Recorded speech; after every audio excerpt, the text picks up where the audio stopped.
Excellency the Vice President, the Right Honorable Speaker of Parliament, the Russian Chief Justice, Right Honorable Deputy Speaker, Right Honorable Prime Minister, all the other distinguished leaders, and wananchi who are here,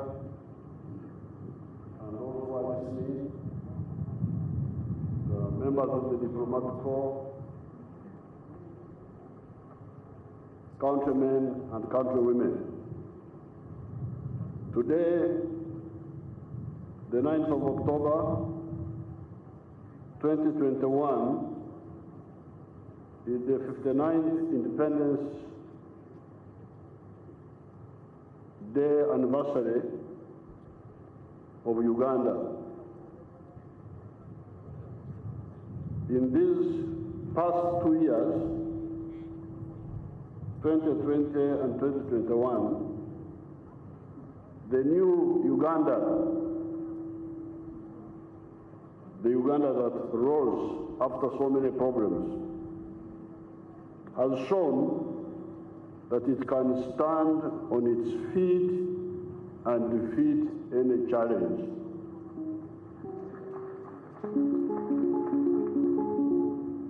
In these 2 years, as many of you know, we dealt successfully with the problems of locust invasion. Do you remember that? People are saying that Enzigezigeda kumalawe mere. Wapi enzige twazimalawo zonna. Sirowooza nti enzige zalyako wadde muwogo. Era mpulira nti n'abazzukulu be basinga okuziryako.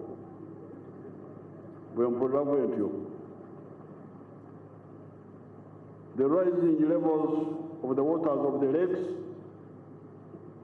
and the floods they caused, the landslides and the corona pandemic, where we minimized the death, recording a total of 3,150 deaths as of 5th October 2021, in spite of the onslaught of the terrible disease for now 1 year and 7 months. Abantu baffe twabataasa okufa ekiyitiridde nga wekyali omunsi endala.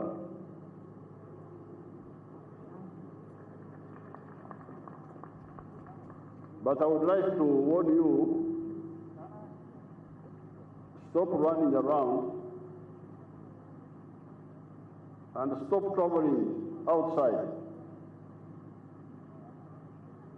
Recently, I was persuaded to go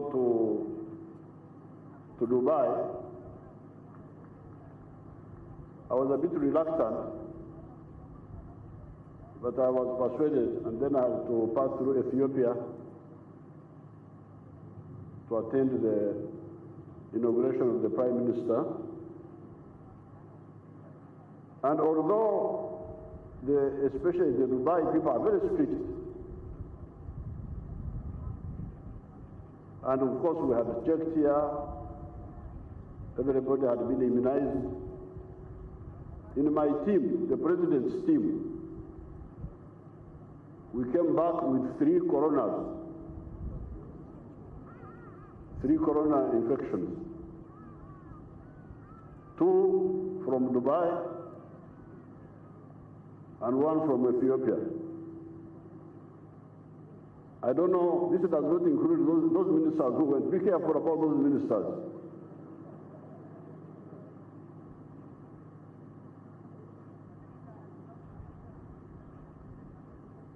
These were just my group.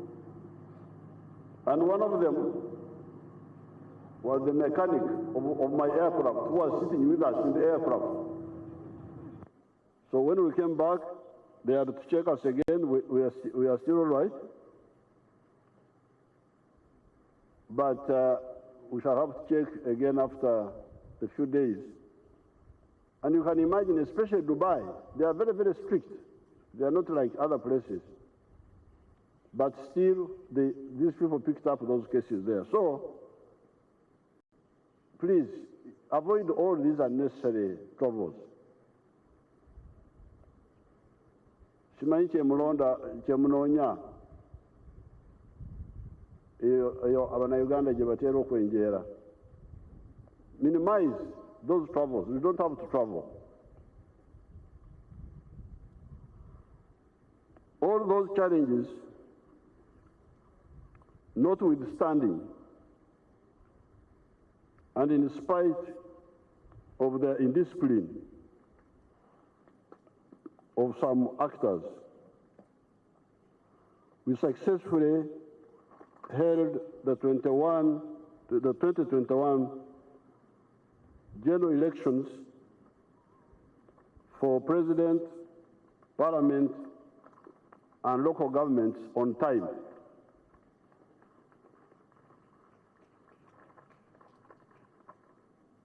Additionally, even our economy managed some growth in both the financial years 2020 to 2021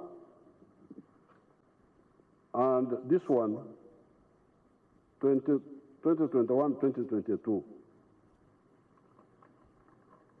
In the former,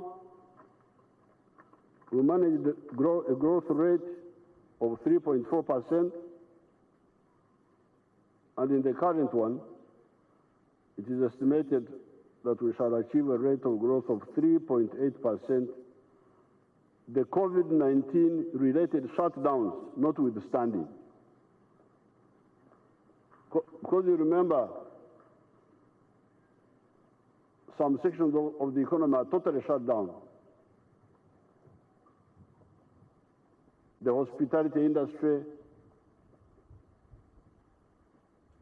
our drunkards in the bars, all those have been shut for a long time. But still, the economy did not register minus. It was able to achieve a modest rate of growth. By end of June 2022, our GDP will be standing at US dollars about 41 billion by foreign exchange method, and at US dollars 117 billion by the PPP method, purchasing power parity method. All this without including the contributions of the first oil to be pumped out of the ground. First oil to be pumped out of the ground will be achieved by 2025 because all the agreements have been signed.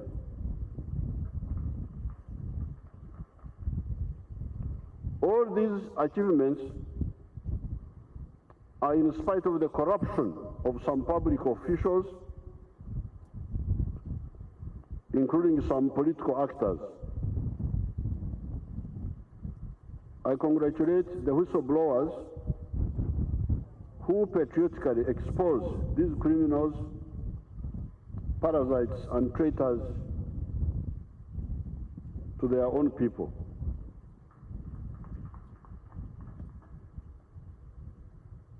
I therefore congratulate the people of Uganda the people of Africa, our brothers and sisters, and our partners in the world. Because these achievements are not by our efforts alone. Our African brothers and sisters and our partners in the world who buy our products, goods and services, contribute to this success. However, we could have achieved more if it was not for the parasites that want to harvest where they have not sown. Bamulia biengede. When you reflect deeply on the history of this part of the world, you will notice the phenomenon of the two actors. The producers of wealth, those who produce goods and services, and the parasites, those who want to eat and even prosper without working. Between 800 AD and 1400 AD, what is now Uganda and the surrounding areas of Africa experienced stability and progress under the dynasty of the Bachwezi. There was a dynasty which controlled this area during those almost 500 years. That is why the Wananchi transformed the known Bachwezi into Ulubares, small gods. These are Mukasa, called Mugasha by the Banyankore, Wamala, Mujenyi, Ndahora, Kagoro, Isimbwa, Chomya, etc. The area was united politically. Buganda, Bunyoro, Ankore, Toro, Buchiri. Buchiri, that's what we call Lango. Lango is called Buchiri. Busoga, as well as the surrounding areas that were put in the other sister African states by the colonial borders. During this time, the wealth creators, and I would like to enumerate them. Who is the creator of wealth? These were cattle keepers, known as Awarisa in one of the dialects, crop farmers, Abahingi, blacksmith, Abahesi, back cloth makers, Abakomaji, carpenters, Ababayizi, clay workers, Abanogozi, bow and arrow makers, Abatanaji, lake and water specialists, Abadimbi, healers, Abafumu, surgeons, Abajenji, foretellers or prophets, Abaraguzi. We even had funeral service providers called Abahisi, fishermen, Abajubi, etc. could operate peacefully during that time, it seems. On account of some unclear reasons, this empire collapsed around 1400 AD. And the smaller kingdoms that we know succeeded this united political unit and came with the endless wars, Entaro, raids for cattle, Kunyaga, fomented by these small kingdoms and their myopic managers.